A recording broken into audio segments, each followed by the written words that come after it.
Why did he start? Why did he start by saying, in light of a high-profile member of my family? He gave his own opinion. He didn't condemn her and didn't even name her. Candace, he distanced himself from Candace Let me ask Owens. Candace a different question, which is this. Candace, why is it, do you think, that so many people in the Jewish community believe that you are anti-Semitic? I think that's actually a very good question. And just to go back, I'm going to answer your question. I just want to make sure people are recognizing, because he said a lot of stuff there, he's not able to counter. He essentially tried to hold me to looking up the sources. We've now found the sources, and it's the BBC, it's the New York Times, and it is the Euromed Human Rights Monitor. We have found no sources, and we'll fact check it afterward. You looked it up during the show. I'm sorry. 70,000 tons of bombs were dropped on Gaza, and per the BBC, the British aircraft dropped 4,000 tons of bombs on Dresden. So just for clarity, in a single night, not 11 months. In a single night, correct. Please don't cut me off. I have not cut you off. He called that a blood libel because that is a strategy, which is meant to just distract people from the truth or looking into it. So you say everything you say is a blood libel. Now, to answer your question, Piers, I think that's a very good question.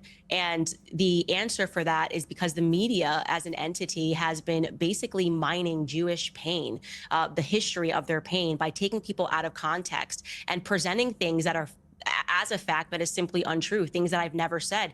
We are watching right now, and that's why I'm grateful for you to provide this opportunity. You are watching Rabbi Shmuley do this live, right? When we talk about yellow journalism and people that take things out of context and try to present it to people with a bunch of hysteria and go, oh my gosh, Candace said this. Oh my gosh, Candace is a Holocaust denier. Oh my gosh, he's called me all of these names, and he doesn't have a single fact in there. They just know that if they say those things, it's a trigger. It is reminiscent of exactly what was done for Black Americans for a very long time. They have now since changed their perspective on me, but for a long time, they thought that I legitimately hated being Black and hated the color of my skin because I stood against Black Lives Matter as an organization, and I stood against what Black Lives Matter was doing. And the media made them hysterical. She's a Black person who doesn't even want to be Black, and she's a Black white supremacist. They bought that narrative because when the media lies, a lot of people accept that what they're reading is true. But of course, I didn't hate Black Americans. I didn't hate anything other than BLM abusing and mining Black pain, going back and saying, well, it's going to be just like slavery, to distract people from what was ultimately just a fraudulent organization that was actually going to bring more harms to Black Americans in the end. And that's how I feel about the state of Israel and everything they're doing. Ultimately, I believe it's going to yield more anti-Semitism. It's going to make people associate what Bibi Netanyahu is doing to all Jews around the world. And so I think it's important for them to realize it's these same exact tactics of manipulation, the same exact name calling and ad hominem attacks that is not based in fact and not based in reality, but based in not wanting to answer the fair critiques that people have about what Israel is doing. But that's a very good question. Okay, Rabbi Shmuley, I mean, there's some validity to that argument, I think, is that too often I do see people immediately branded anti-Semitic if they dare to criticise the Israeli government. But there's a very big difference between criticising a government and its actions and a whole people, which is what anti-Semitism is. And do you accept that difference? The beauty of Israel is it's a democracy. You just said that hundreds of thousands of people are marching against Benjamin Netanyahu. I welcome those protests. It shows that even during war, listen, in 1864, the United States had a presidential election. Some people wanted to cancel it, saying that how could you elect Lincoln when there's a civil war? And they still had the election. Israel's the same.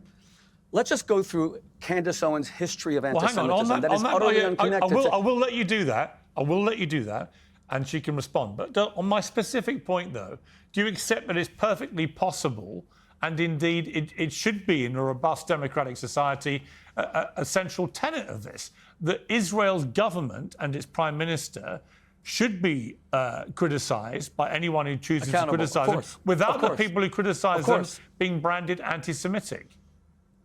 Of course. I am a very close friend of Netanyahu, and I criticize him allowing Qatar. Qatar is one of the most duplicitous, evil governments in the world. They house all of the leaders, the billionaire leaders of Hamas. I criticize Benjamin Netanyahu, my dear friend, for allowing money to go into Hamas in the belief that they could be bought off. I criticize the Israeli government for not recognizing the Armenian genocide, something that Candace Owens blames the Jews. She actually says that Kemal Ataturk was led by the Jews to the Armenian genocide. By the way, the Armenian genocide took place under the Ottoman Turks, not Kemal Ataturk. She has no sense of history, and she just fabricates constantly. Okay, but let's just look for one moment. Okay, on the specific wait one second. Let's just go through her history of anti-Semitism, please. Yes, you said you had specifics of Candace Owens being Yes, I will. Yes, being yes, thank you. anti-Semitic. What are Thank you, those thank you. examples? Okay. You see, the Jewish community did not want Candace Owens to be anti-Semitic. This is actually a tragedy that a woman gifted by God with such eloquence has decided to become a purveyor of hate. And when she said in 2018 that she has no issue with Hitler because if he was a nationalist, but then he wanted to go beyond her borders, even then we didn't call her an anti-Semite. That's an absurd thing to say, that you had no issue with Hitler. Hitler, even domestically by then, had enacted all the Nuremberg laws. There was already the November 9th, 1938 pogrom. Hang on. Just to clarify, let's take these one at a time. What do you believe she said about Adolf Hitler in the clip you're talking about? She said that there was no issue with Hitler except for the fact that he went beyond his borders. If he was a nationalist, let's play the that would have been enough. Let me play the clip. His domestic. Let No, me but, play I, the but even clip. that, no. But my point is, no one called her. My In point the is, no interest one, of fairness, I'm going to play the clip so that viewers who've never heard it can hear what actually got said.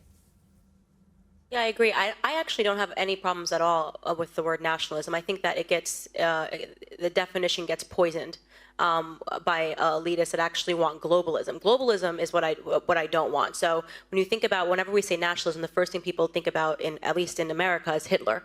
You know, he was a National Socialist, but if Hitler just wanted to make Germany great and have things run well, okay, fine. The problem is that he had dreams outside of Germany. He wanted to globalize. He wanted everybody to be German, everybody to be speaking German, everybody to look a different way. That's not, to me, that's not nationalism. In thinking about how it could go bad down the line, I don't really have an issue with nationalism. I really don't. I think that it's okay. It's important to retain your country's identity and to make sure that what's happening here, which I think is incredibly worrisome in terms of the decrease in the birth rate that we're seeing in the UK, is what you kind of want to avoid. So I don't have I have no problems with nationalism. It's globalism that I try to avoid. So, Candace, on that specific point, would you say that Rabbi Shmuley has categorized it correctly or not? He's just openly lying, and that's why he didn't want you to play the clip.